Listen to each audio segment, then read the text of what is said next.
പെരുമുക്ക് കാരേക്കാട്ട് ഭഗവതി ക്ഷേത്രോത്സവത്തിന് വർണ്ണാഭമായ സമാപനം.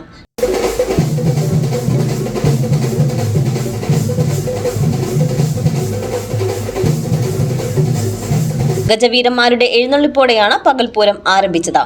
വൈകിട്ട് വിവിധ ദേശങ്ങളിൽ നിന്നും വ്യത്യസ്തമായ കലാവിരുന്നുകൾ ക്ഷേത്രത്തിലേക്ക് ഒഴുകിയെത്തി. രാത്രി 8 മണിയോടെ ആകാശത്ത് വർണ്ണവിസ്മയം തീർത്ത് വെടിക്കെട്ടും നടന്നു.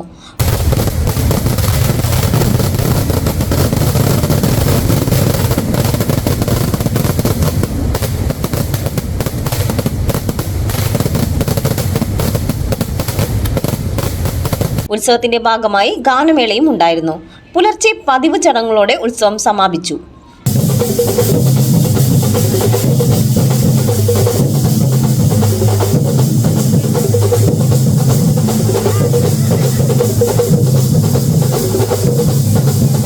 CN TV Changaramkulam.